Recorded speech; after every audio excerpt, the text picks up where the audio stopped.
materi ini sebenarnya cukup banyak nanti yang kita pelajari. Ini adalah salah satu topik yang cukup populer di era saat ini gitu ya, yaitu blockchain. Nanti saya akan perkenalkan kepada Anda blockchain itu apa, ya, dan kenapa ini bisa menjadi hit saat ini gitu ya. Karena memang di era digitalisasi kita butuh teknologi-teknologi yang memang bisa membuat kita yakin gitu bahwa apapun yang kita lakukan itu bisa dipercaya gitu ya, atau reliable gitu. Baik, di pertemuan kali ini nanti saya akan sampaikan kepada Anda semua tentang materi ini.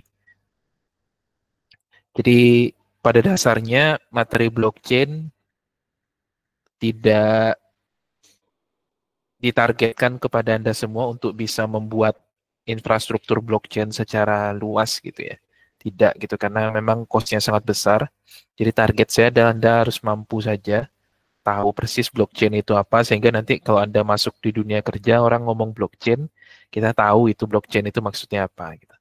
Terus mungkin kita di beberapa pertemuan terakhir nanti kita coba praktik sederhana tentang blockchain gitu ya.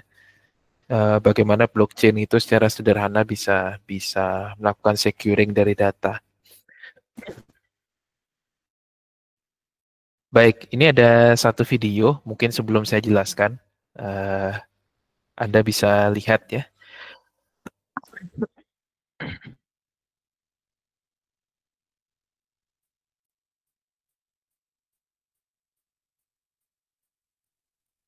Oke, sebentar, ini saya harus share screen, harus saya ganti.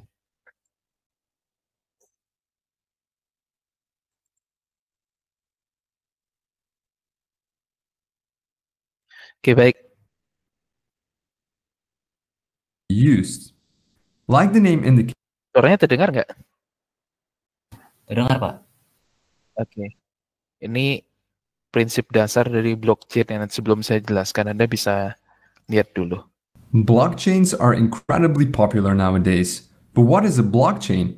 How do they work? What problems do they solve? And how can they be used?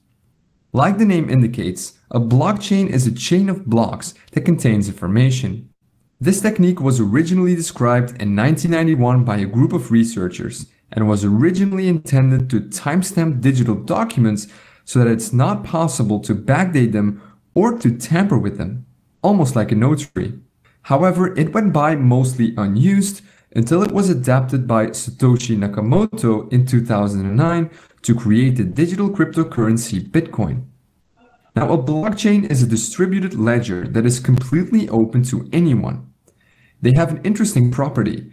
Once some data has been recorded inside a blockchain, it becomes very difficult to change it. So how does that work? Well, let's take a closer look at a block.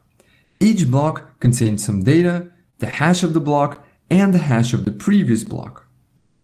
The data that is stored inside a block depends on the type of blockchain. The Bitcoin blockchain, for example, stores the details about a transaction in here, such as the sender, receiver, and the amount of coins. A block also has a hash. You can compare a hash to a fingerprint. It identifies a block and all of its contents, and it's always unique, just as a fingerprint. Once a block is created, its hash is being calculated. Changing something inside the block will cause the hash to change. So in other words, hashes are very useful when you want to detect changes to blocks. If the fingerprint of a block changes, it no longer is the same block. The third element inside each block is the hash of the previous block. And this effectively creates a chain of blocks, and it's this technique that makes a blockchain so secure. Let's take an example. Here we have a chain of 3 blocks. As you can see, each block has a hash and the hash of the previous block. So block number 3 points to block number 2, and number 2 points to number 1. Now the first block is a bit special. It cannot point to previous blocks because, well, it's the first one. We call this block the Genesis block. Now let's say that you tamper with the second block. This causes In turn, that will make block 3 and all following blocks invalid because they no longer store a valid hash of the previous block. The block will make all following blocks invalid. But using hashes is not enough to prevent tampering. Computers these days calculate hundreds of thousands of hashes per second. You could effectively tamper with a block and recalculate all the hashes of other blocks to make your blockchain valid again. So to mitigate this, blockchains have something that is called proof of work. It's a mechanism that slows down the creation of new blocks. In Bitcoin's case, it takes about 10 minutes to calculate the required proof of work and add a new block to the chain. This mechanism makes it very hard to tamper with the blocks because if you tamper with one block, you'll need to recalculate the proof of work for all the following blocks. So the security of a blockchain comes from its creative use of hashing and the proof of work mechanism. But there is one more way that blockchains secure themselves, and that is by being distributed. Instead of using a central entity to manage the chain, blockchains use a peer-to-peer network and everyone is allowed. When someone joins this network, he gets a full copy of the blockchain. The node can use this to verify that everything is still in order. Now, let's see what happens when someone creates a new block. That block is sent to everyone on the network. Each node then verifies the block to make sure that it hasn't been tampered with. And if everything checks out, each node adds this block to their own blockchain. All the nodes in this network create consensus. They agree about what blocks are valid and which aren't. Blocks that are tampered with will be rejected by other nodes in the network. So to successfully tamper with a blockchain, you'll need to tamper with all the blocks on the chain, redo the proof of work for each block, and take control of more than 50% of the peer-to-peer network. Only then will your tampered block become accepted by everyone else. So this is almost impossible to do. Blockchains are also constantly evolving. One of the most recent developments is the creation of smart contracts. These contracts are simple programs that are stored on the blockchain and can be used to automatically exchange coins based on certain conditions. More on smart contracts in a later video. The creation of blockchain technology piqued a lot of people's interest.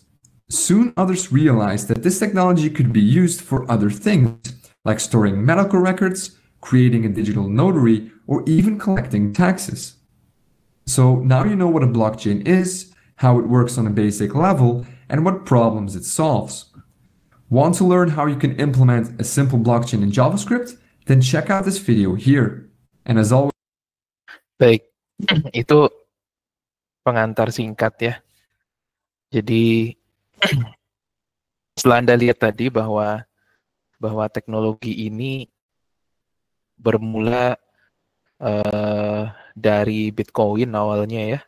Cuman seiring berkembangan teknologi itu digunakan di berbagai bidang karena memang kemampuan reliability blockchain itu yang sangat baik gitu untuk bisa menjamin bahwa datanya itu secure gitu. Jadi seperti yang disampaikan tadi, blockchain itu apa? Jadi blockchain itu adalah distribute database gitu. Jadi basis data dia tetap seperti tapi dia terdistribusi seperti yang Anda lihat tadi ya.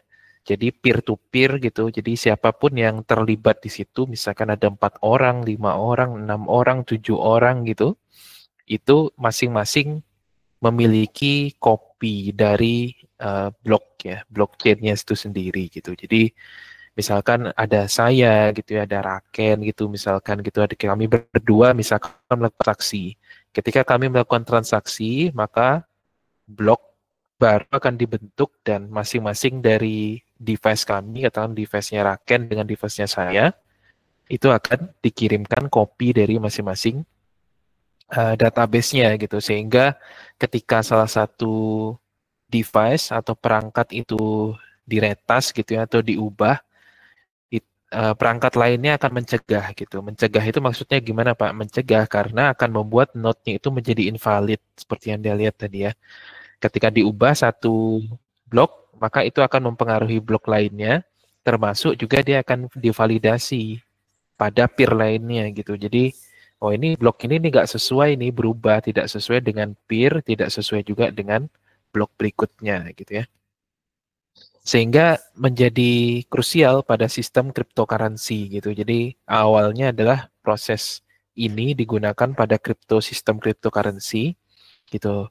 Sehingga lebih aman dan prosesnya itu, transaksinya itu direcord atau disimpan secara desentralisasi. Sebetulnya tidak hanya cryptocurrency saja. Jadi di era sekarang itu bisa juga digunakan untuk membuat penyimpanan atau basis data di banyak industri itu bisa menjadi lebih aman dan tidak bisa diubah gitu ya. Nah, jadi tadi diperkenalkan ya Bitcoin pada tahun 2009 ya oleh salah satu peneliti Jepang ya, orang Jepang. Jadi digunakan ya di banyak kasus sekarang. Ada berbagai cryptocurrency ya, ada finance itu juga menggunakan teknologi ini, termasuk token ya, NFT. NFT itu yang membuat salah satu salah satu orang Indonesia kaya gitu ya dengan menggunakan NFT ini. Itu juga basisnya adalah token gitu. Dengan dia foto selfie aja dia masukkan NFT gitu ya. Itu dia bisa bisa bisa ini ya, bisa mendapat pemasukan yang cukup besar. Tapi sekarang sepertinya sudah tidak lagi ya. Dan terakhir itu adalah smart contract gitu atau kontrak cerdas gitu ya. Jadi bagaimana blockchain itu bisa bekerja? Jadi kalau Anda lihat spreadsheet atau basis data itu sama aja sebetulnya dengan blockchain. Di situ kan ada data yang disimpan ya. Yang menjadi perbedaannya itu adalah bagaimana data itu disusun gitu dan diakses, itu aja bedanya. Jadi susunan dan akses datanya saja yang berbeda. Pada dasarnya yang disimpan itu sama seperti spreadsheet ya atau database biasa.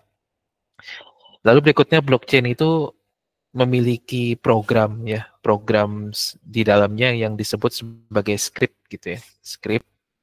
Biasanya script ini digunakan untuk menyimpan dan mengakses informasi ya, serta melakukan distribute atau menyebarkan penyimpanan data blockchain itu ke seluruh peer-to-peer yang terlibat di situ gitu ya. Sehingga ya akan ada banyak kopi ya, multiple copies, akan ada banyak copies atau multiple copies ya, atau akan ada banyak salinan pada berbagai jenis mesin. Dan itu akan menjamin bahwa data itu reliable gitu. Seperti contohnya Bitcoin, blockchain Bitcoin itu menyimpan informasi transaksi yang di-enters gitu ya, di-enters atau dimasukkan ke dalam blok. Jadi masing-masing blok itu berukuran 4 megabyte gitu ya. Jadi perbedaan teknologi blockchain mungkin bisa berbeda juga ukuran penyimpanannya ini. Tapi di kasusnya Bitcoin gitu ya, itu biasanya dia 4 megabyte per bloknya gitu ya. Nah, saat bloknya ini full, dia akan dikunci gitu ya, dikunci dengan teknologi kriptografik gitu. Jadi kripto dia akan dikunci dengan menggunakan kripto, bentuknya itu adalah hash function. Nah, hash function itu seperti yang Anda lihat di video tadi. Jadi bentuknya adalah kombinasi dari angka ya, bisa ya angka 1 sampai 0 sampai 9 serta huruf ya. Huruf itu bisa huruf kapital ataupun huruf kecil gitu. Jadi kombinasi itu dan jumlahnya itu bisa berbeda-beda gitu ya. Itu disebut cryptographic hash atau sebetulnya bisa juga dianalogikan sebagai fingerprint yang itu unik setiap blok pada blockchain-nya. Gitu. Nah, contohnya di sini seperti yang dijelaskan di video tadi. Jadi satu blockchain itu dia menyimpan hash sebelumnya gitu ya. Hash sebelumnya ya, previous hash. Lalu di sini dia juga akan menyimpan timestamp dan transaksinya gitu. Jadi semua previous hash, timestamp, dan transaksi ini akan dienkripsi gitu. Jadi dienkripsi untuk menghasilkan kunci hash baru atau fingerprint baru gitu. Jadi ini dikunci dengan enkripsi. Enkripsi itu akan menyimpan data-data mulai dari hash enkripsi data enkripsi sebelumnya, timestamp, serta transaksinya gitu. Nah, sehingga kalau misalkan salah satu blok ini diubah, katakanlah blok 21 ini diubah, ini akan membuat blok 22, 23, 24, 25 menjadi tidak valid gitu. Ya, menjadi tidak valid atau misalkan diubah, data transaksinya diubah, maka blok berikutnya itu kan menjadi tidak valid. Jadi selain blok berikutnya menjadi tidak valid, dia juga akan divalidasi berdasarkan pihak-pihak konsorsium yang terlibat di situ gitu. Jadi oh nih datanya diubah nih di device ini, nggak valid ini datanya. Kenapa? Karena data-data yang disimpan di kas ya Pak. Data-data yang disimpan di device lainnya itu tidak sama seperti data yang disimpan di device A gitu ya. Jadi kalau misalkan kita punya 4 device A, B, C, D, A-nya diubah, nanti device 2, device B, device C, device D itu akan mengasih tahu bahwa A ini nggak valid gitu. Selain itu, blok berikutnya juga akan tidak valid. Kenapa? Karena Anda ubah satu huruf aja. Misalkan di blok 23 nih, Anda ubah satu huruf aja. Ini enkripsinya akan berubah. Kode enkripsinya akan berubah gitu. Jadi kalau misalkan ada transaksi misalkan 100 juta, Anda ubah jadi 90 juta, itu kode enkripsinya akan berubah. Gitu. Nah, karena kode enkripsi di blok 23 ini berubah, akan membuat blok 24, blok 25 ini menjadi tidak valid. Kenapa tidak valid? Karena perbedaan hash ya, kode hash antara 24 dengan 23 ini menjadi beda. Jadi previous hash, kode hash sebelumnya di blok 24 dengan kode hash yang dienkripsi dari 23 itu menjadi nggak sama gitu. Itu. Jadi Anda subah satu karakter aja itu di salah satu blok ini itu akan membuat blok berikutnya menjadi tidak valid. Nah, itu yang membuat blockchain itu menjadi secure ya, secure dan sangat aman gitu. Jadi contohnya di sini misalkan kita melakukan transaksi ya, ada kejadian transaksi. Ini kasusnya di Bitcoin ya, di Bitcoin. Jadi misalkan ada transaksi, lalu transaksi ini nanti akan disimpan di blockchain. Nah, teknologi blockchain ini itu uh, diproses oleh teknologi blockchain ini untuk setiap 10 menit dia akan membuat blok kosong baru. Jadi membuat blok tapi isinya kosong. Ini kalau di Bitcoin ya, di Bitcoin gitu, bloknya kosong gitu. Jadi setiap 10 menit akan ada blok baru. Nah, kalau Anda pernah dengar istilah mining gitu ya, mining di blockchain itu adalah sebetulnya proses memvalidasi blok-blok ini. Jadi validasi blok itu dikatakan valid kalau di Bitcoin gitu ya, ketika dia sudah divalidasi. Validasi itu adalah proses mining itu ya, mining menambang blockchain itu gitu. Jadi misalkan ada blok baru nih, ini divalidasi oleh para penambang itu. Betul nggak kode hash-nya itu dengan struktur transaksi yang disimpan di situ, terus hash blok sebelumnya seperti ini gitu ya. Betul nggak kode enkripsinya itu gitu. Nah, itu divalidasi. Nah, proses validasi itu membutuhkan algoritma ya, algoritma seperti contoh di genetic algorithm gitu. Jadi dia menggunakan algoritma komputer tertentu dan ada miliaran kombinasi gitu. Itu yang membuat proses mining itu menjadi sangat mahal ya. Kalau Anda lihat kan waktu lagi hits-hitsnya mining ini kan orang sampai berburu VGA atau ya graphic card gitu untuk memproses ini. Dan kadang satu komputer itu untuk memining itu bisa memiliki berbagai macam puluhan gitu ya, bahkan ratusan graphic card gitu untuk memining karena memang dia melakukan proses pemeriksaan gitu ya, apakah kodenya itu valid atau tidak gitu. Nah, kalau misalnya valid ternyata maka ya sudah, berarti itu bisa ditambahkan gitu ya. Ditambahkan di blockchain-nya dan disimpan di masing-masing device pihak yang terlibat di situ. Kalau misalkan tidak valid, ya berarti blok itu dibuang gitu. Seperti itu kasusnya di blockchain-nya Bitcoin gitu ya. Itulah munculnya istilah menambang-menambang. Jadi menambang itu sebetulnya ada proses memvalidasi apakah betul tidak kode enkripsinya itu dengan isi blok kotak bloknya itu yang sedemikian rupa gitu. Nah, saat blok itu divalidasi ya, sudah jelas tervalidasi. Nah, itu transaksinya komplit gitu. Jadi yang disimpan di situ itu bisa komplit gitu. Ya. Nah, meskipun demikian, jadi suatu blok itu ya tidak bisa dikonfirmasi, kita tidak bisa validasi hingga 5 blok lainnya itu divalidasi gitu. Jadi misalkan ini sudah ada 5 gitu ya. Kalau 5 di atasnya belum divalidasi, blok yang paling ujung ini nggak bisa gitu ya.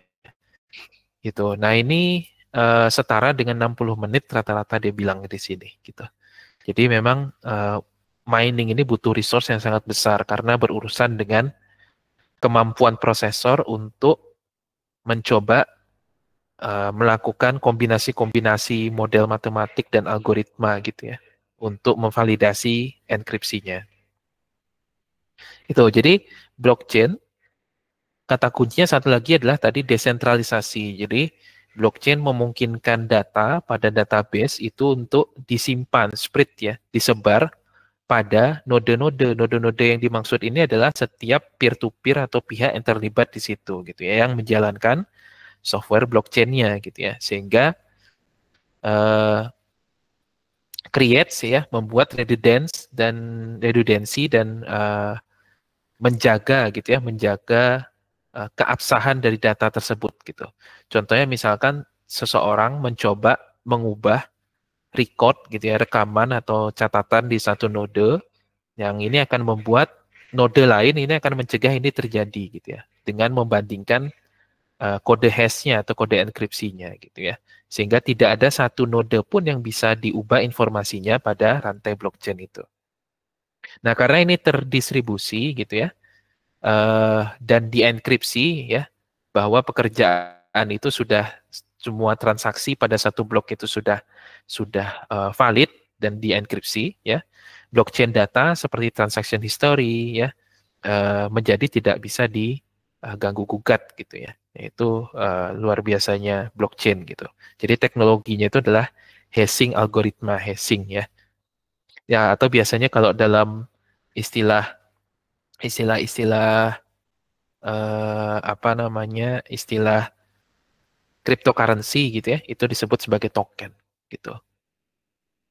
Nah, selain itu dia juga transparency gitu ya, karena prosesnya ini desentralisasi yang memang ini menjadi nature-nya dari blockchain. Nah, semua transaksi itu bisa secara transparan dilihat dengan mendownload ya dan memeriksa gitu. Menggunakan ya blockchain explorer seperti Windows Explorer gitu. Jadi memudahkan setiap orang untuk melihat transaksi secara langsung gitu ya. Gitu. Jadi kita bisa tracking nih, oh ada transaksi di sini gitu ya. Ada kode hash seperti ini. Coba cek sebelumnya gitu ya, apakah betul nggak kode hashnya itu bisa dilihat gitu. Contohnya,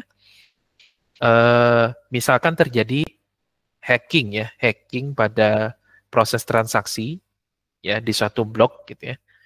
Nah, sehingga menyebabkan kehilangan, misalkan ini kasusnya cryptocurrency ya, kehilangan mata uang Bitcoin itu cukup banyak gitu ya.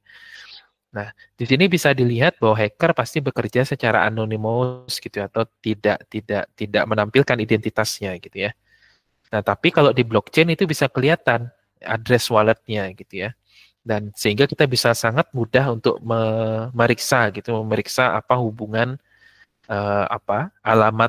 alamat dompet atau rekeningnya ini di blockchain gitu. Jadi kalau dia ubah, dia hack gitu ya, dicuri Bitcoin, dipindahkan ke ke rekeningnya dia, itu bisa di-track gitu ya lewat blockchain semua gitu.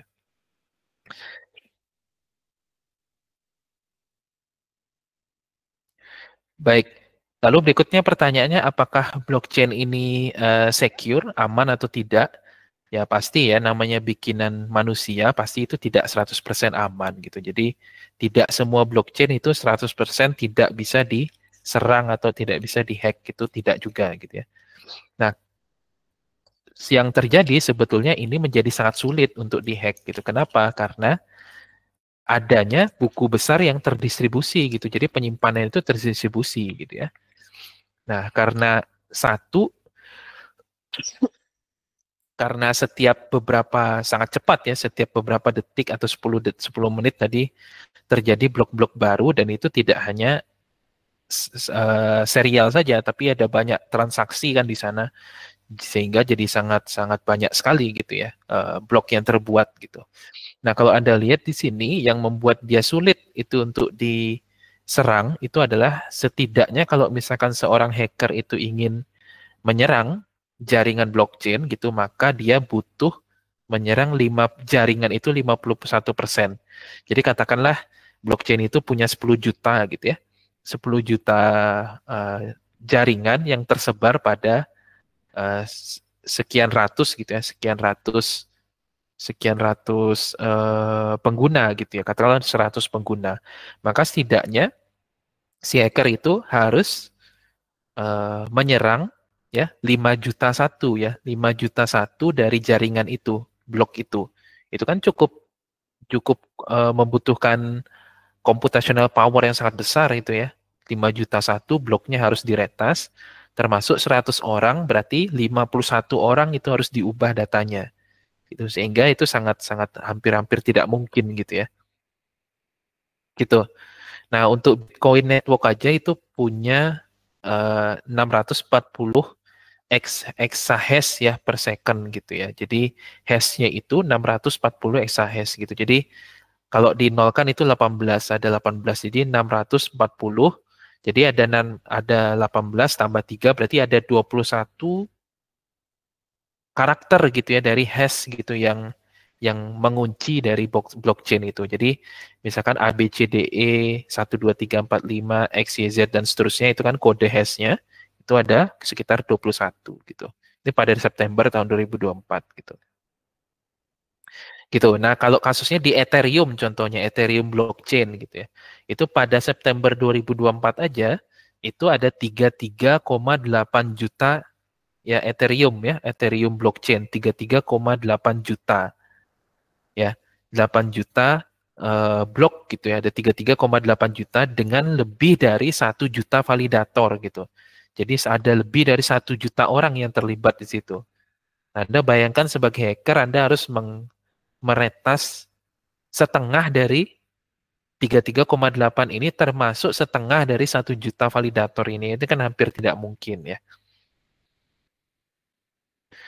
Lalu penggunaannya untuk apa saja? Pertama itu adalah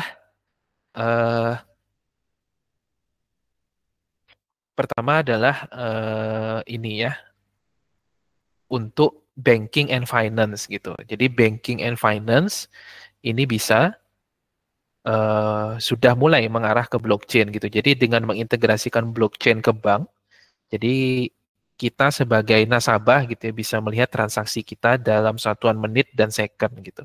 Jadi kalau sebelumnya itu kita harus ke teller gitu ya, terus menulis cek atau mungkin mengirim uang, itu mungkin bisa butuh waktu berhari-hari itu sampai dulu gitu ya. Tapi dengan adanya teknologi blockchain ya banyak bank sudah mulai mengadopsinya. Dan muncullah teknologi-teknologi mobile banking yang lebih secure kan sekarang.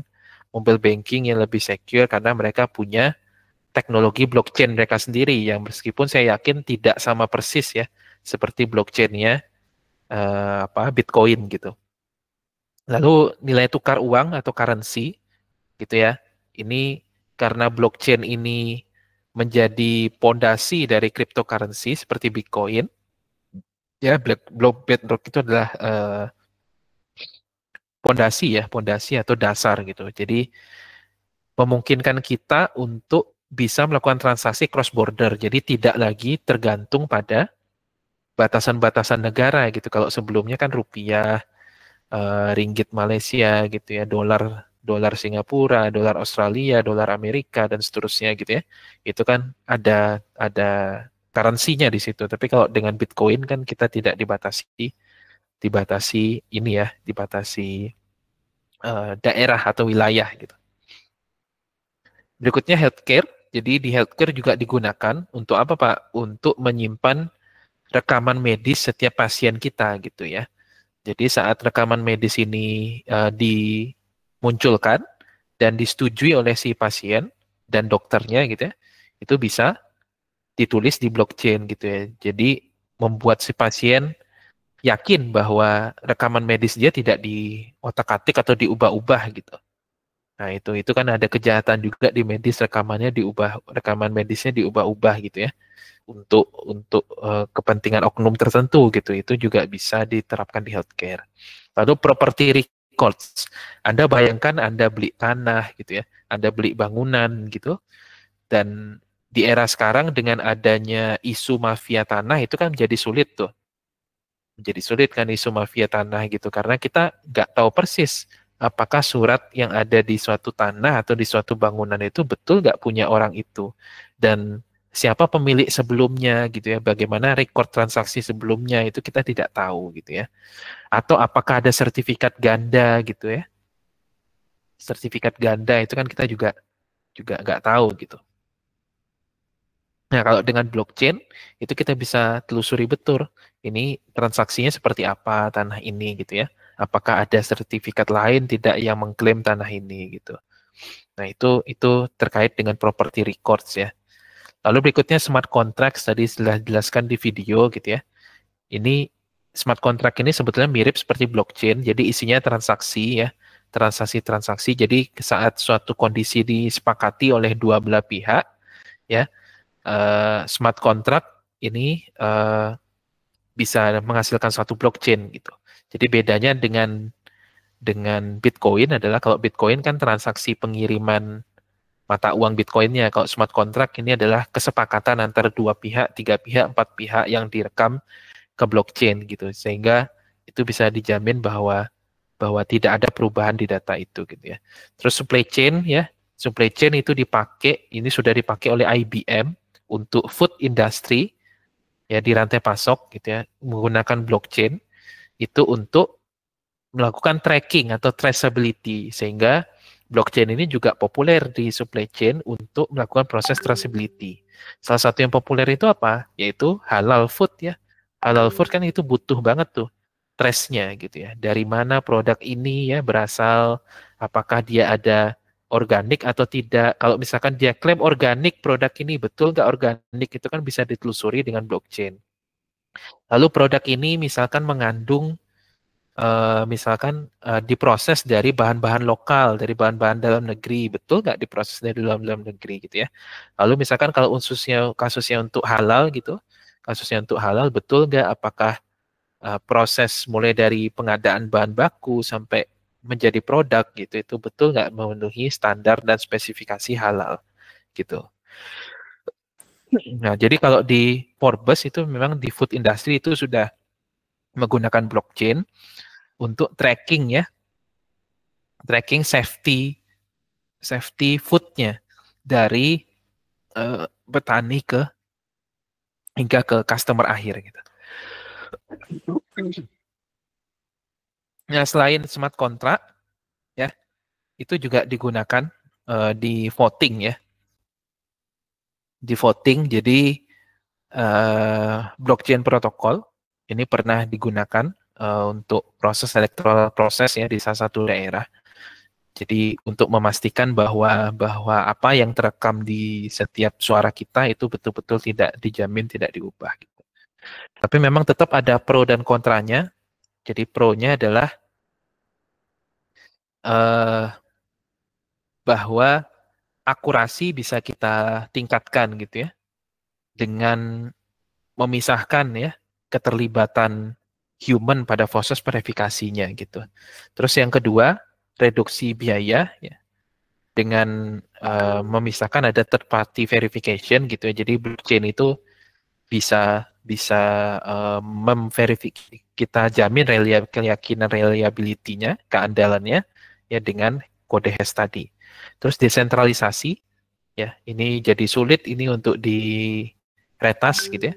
Transaksi secure, pivot, and efficient. Jadi transaksinya aman, bisa private and efficient, teknologinya transparan gitu ya, meskipun pada transaksi kalau Anda ingin melihat suatu blok itu transaksinya apa, tentu saja ada beberapa data yang dilindungi di situ ya. Memungkinkan alternatif banking ya untuk menjaga keamanan data masing-masing nasabahnya gitu. Khususnya untuk masyarakat-masyarakat yang memang berada pada lingkungan-lingkungan negara seperti misalkan negara-negara berperang gitu ya, atau negara-negara yang memang infrastruktur pemerintahannya tidak terlalu bagus gitu.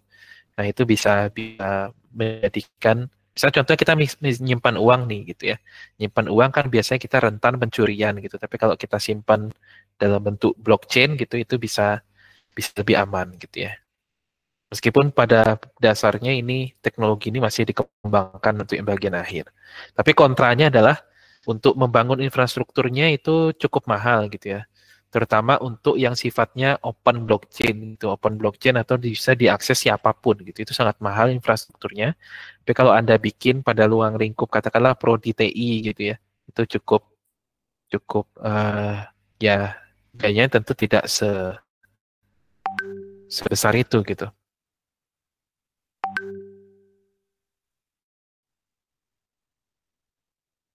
Gitu. Lalu berikutnya uh, low number transaction ya. Jadi transaksinya, jumlah transaksinya per second itu cukup sedikit gitu. Terus history ya,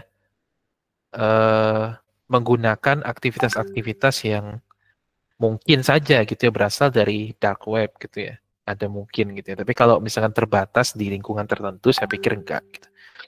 Terus regulasinya bervariasi ya, dan sering terjadi ketidakpastian gitu. Nah, selain itu juga batasan penyimpanan karena ini disimpan di masing-masing device Anda, maka keterbatasan kemampuan device ini juga sangat menentukan kelancaran blockchain. Ya, contoh sebetulnya tanpa Anda sadari yang menggunakan hampir mirip dengan teknologi blockchain ini adalah WhatsApp gitu ya.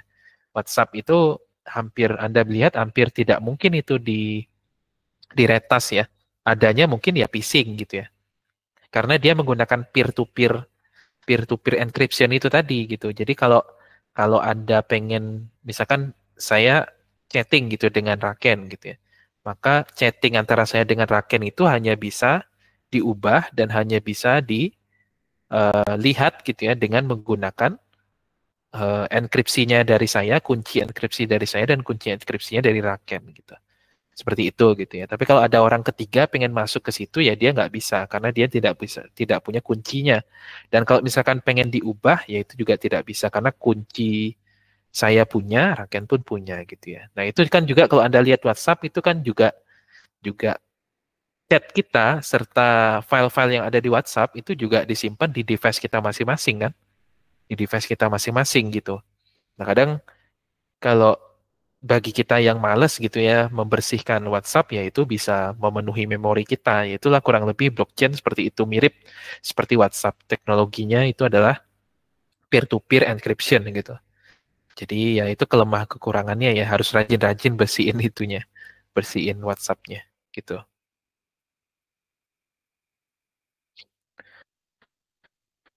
Nah, ini benefitnya ya, cost reduction ya, desentralisasi tadi, transaksinya sangat efisien ya, private transaction, secure transaction, transparan dan banking the unbanked. Gitu maksudnya adalah kita bisa dari sebelumnya kita tidak tidak menyimpan uang gitu ya, menyimpan uang di katakanlah di lemari atau di brankas pribadi kita bisa simpan dalam bentuk blockchain karena memang dia secure gitu untuk mencegah pencurian gitu misalkan.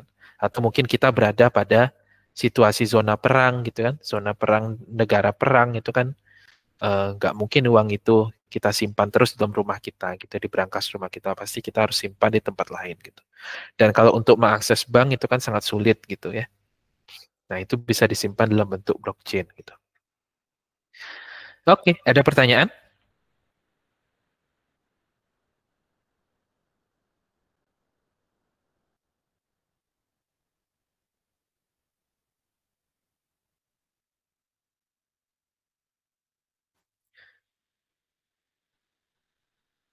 Oke,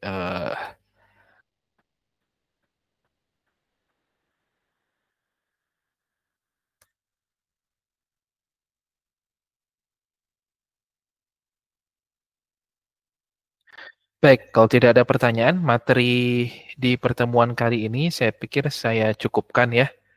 Nanti kita ketemu lagi di hari Kamis ya. Di hari Kamis. Ya Kamis ya, jadwal default kita. Dan mungkin kita butuh satu kali lagi waktu pengganti kita.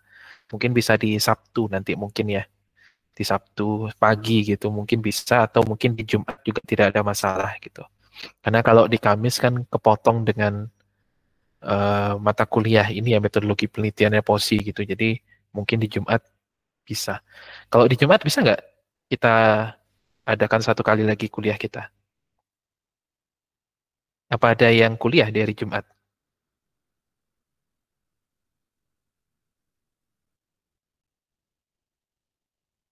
Halo?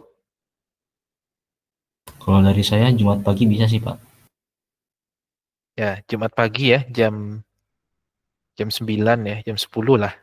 Jam 10 bisa ya, pengganti satu lagi gitu. Jadi Kamis, Kamis kan kita kuliah, Jumat pengganti satu lagi gitu. Karena kan kita punya utang 2 kali kemarin ya untuk kuliah. Jumat ya, jam 10 ya.